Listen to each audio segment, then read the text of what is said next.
Okay అండి, మరి ఊరించే వంటలో ఈరోజు ఎలాంటి డిషెస్ రాబోతున్నాయో చూద్దాం. సో గీత, ఈ సెగ్మెంట్ ఏంటి అంటే ఊరించే వంట. సో జనరల్గా అవుట్ సైడ్ పార్టిసిపెంట్స్ వచ్చి, అంటే మన కామన్ ఆడియన్స్ ఉంటారు కదా, వాళ్ళు వచ్చి పార్టిసిపేట్ చేస్తారు ఇద్దరు. మేము ఒక మెయిన్ ఇంగ్రీడియంట్ ఇస్తాం. సో ఈరోజు మీకు ఇద్దరికే కాంపిటీషన్ అనమాట అని పెట్టింది.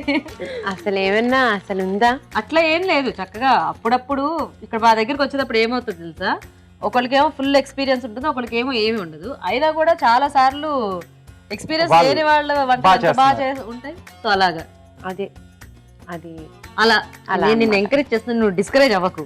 సో మెయిన్ ఇంగ్రీడియంట్ ఏది ఉంటే అది మెయిన్ బేస్ చేసుకొని వండుచారనమాట. రాజు గారు కొంచెం ఉప్పు ఎక్కువ వేయాలి మీరు. ఓకేనా? రాజు గారు వంట చేస్తుంటే మనం వేసేద్దాం పక్క నుంచి.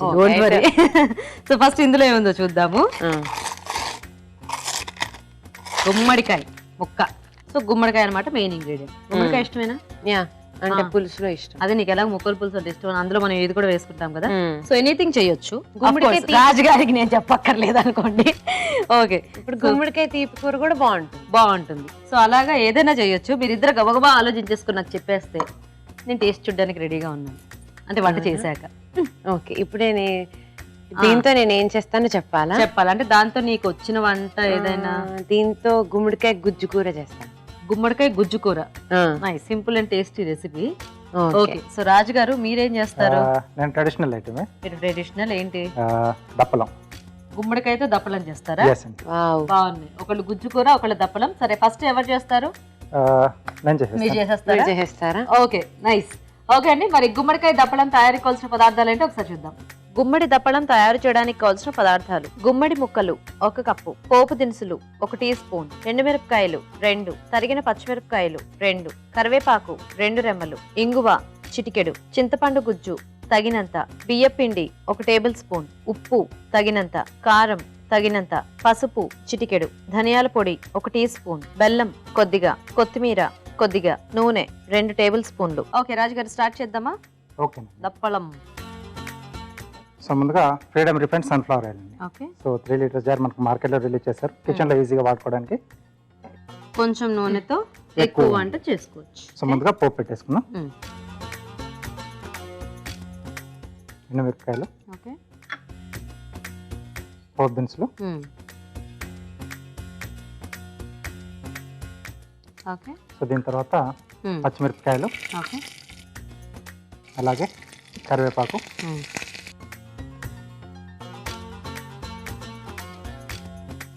సో దీంట్లో కొద్దిగా ఇంగువ అండి. సో మనకు కొంచెం ఇలాంటి వాటిలో ఆ ఇంగువ ఉంటేనే మనకి టేస్ట్ అనేది బాగుంటుంది కదా. అండ్ జనరల్గా ఈ గుమ్మడి అందరూ ఇష్టపడరు, కానీ కొంచెం ఇలాంటి పండుగల టైంలో అయితే మోస్ట్లీ ఇంక ఇంట్లో అందరూ చేస్తారు కాబట్టి ఎవరు కూడా పెద్ద పేచి పెట్టుకుని తినేస్తూ ఉంటారు. గుమ్మడి ముక్కలు, ఓకే, సరిపడా ఉప్పు,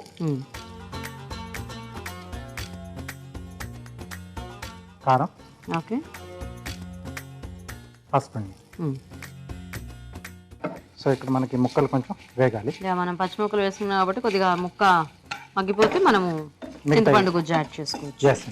ఓకే రాజు గారు, మూత పెడదామా? ఓకే అండి. సో ఈ ముక్కలు మనకు కాస్త మగ్గితే నెక్స్ట్ యాడ్ చేసుకోవచ్చు కదా. అవునండి. గుమ్మడికాయ ఇష్టం అన్నావు కదా. అవును. సో గుమ్మడికాయ అంటే ఇలా దప్పలం ఎప్పుడైనా టేస్ట్ చూసావా? గుమ్మడికాయ అని స్పెషల్ గా చూడలేదు. ముక్కల పులుసులో గుమ్మడికాయ ముక్కలు అలా చూసాను.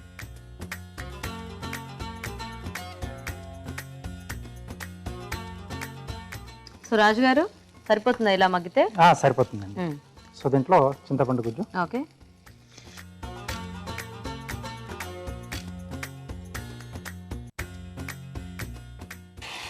బెల్లం తురుము, ఓకే. సో కొంచెం మనకి ఇలాంటి వాటిల్లో కొద్దిగా తీపి కూడా ఉంటేనే బాగుంటుంది కదా, కంపల్సరీ. అవునండి.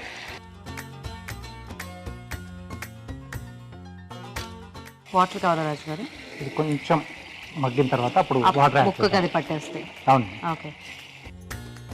నందుకి ఇష్టమైన సాంగ్ ఏంటి, అది నువ్వు పాడిన వాటిల్లో అన్నిట్లోకి?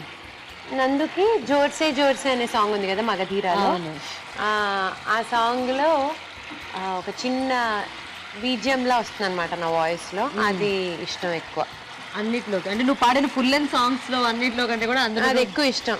ఓకే. అంటే ఎందుకు ఏమిటి అని ఎప్పుడైనా అడిగావా? తనకి అదేంటో బాగా అనిపిస్తుంది అని చెప్పాడు. బాగా అనిపిస్తుంది. వాటర్ కాదా రాజు గారు? ఏ బీజిఎం అది మాకు కూడా ఒకసారి వినిపించవా? చాలా రాజు గారు. ఏ పిల్లడు ఏ పిల్లడు ఓయ్ పిల్లడు ఓయ్ పిల్లడు చలెక్కుతున్న వేళ చింత చెట్టు నీడలోకి చురుకుమన్న వేళ పాడుబడ్డ మేడలోకి వాగులోకి వంకలోకి సందులోకి చాటులోకి నారుమళ్ళ తోటలోకి నాయుడోళ్ల పేటలోకి ఉల్లి చేను పక్కనున్న రెల్లు గట్టి పక్కలోకి పిల్లడు ఏం పిల్లడు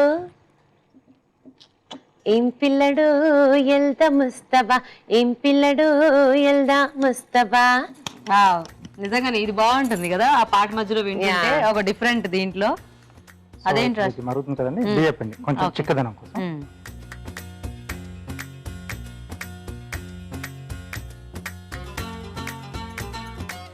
సో దప్పడం లాంటివి చిక్కపడాలి అంటే దాంట్లో మనం అలా కొద్దిగా బియ్యం పిండి వేసుకోవాలి. శనగపిండి ఎప్పుడు వేస్తారు? అది కూడా వేసుకోవచ్చు, మన చాయిస్.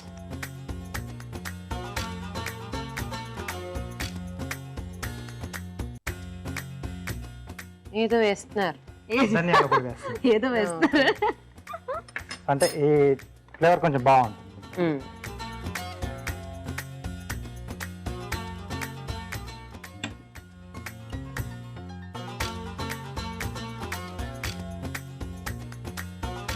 సో ఇలా మనం కాంబినేషన్ లో కూడా అన్ని వెజిటబుల్స్ యాడ్ చేసి కూడా చేసేసుకోవచ్చు కదా రాజు గారు?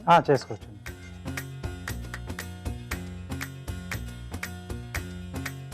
కొద్దిగా కొత్తిమీర. ఓకే.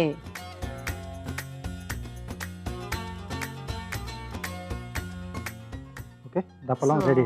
బాగుంది కదా, కానీ ఇది ఇప్పుడే టేస్ట్ చూడము. నీ వంట కూడా అయిన తర్వాత 2 వంటలు కలిపి ఒకసారి టేస్ట్ చూస్తాం. ఓకే ఓకే అండి, మరి దప్పలం రెడీ అయిపోయింది. టేస్ట్ చూసే ముందు గుమ్మడి దప్పలం తయారీ విధానం ఇంకోసారి చూద్దాం. గుమ్మడి దప్పలం తయారు చేసే విధానం: ఒక పాన్ లో నూనె వేసి ఎండుమిరపకాయలు, పోపు దినుసులు, తరిగిన పచ్చిమిరపకాయలు, కరివేపాకు, ఇంగువ వేసి వేయించాలి. దీనిలో గుమ్మడి ముక్కలు, ఉప్పు, కారం, పసుపు వేసి వేగనివ్వాలి. తర్వాత చింతపండు గుజ్జు, బెల్లం వేసి ఉడకనివ్వాలి. ఆ తర్వాత బియ్య పిండిలో తగినన్ని నీళ్లు పోసి బాగా కలిపి దీనిలో వేసి దగ్గర పడివ్వాలి. చివరిగా ధనియాల పొడి వేసి బాగా కలిపి సర్వింగ్ బౌల్ లోకి తీసుకోవాలి. ఆపై కొత్తిమీరతో గార్నిష్ చేసి సర్వ్ చేసుకుంటే గుమ్మడి దప్పలం రెడీ.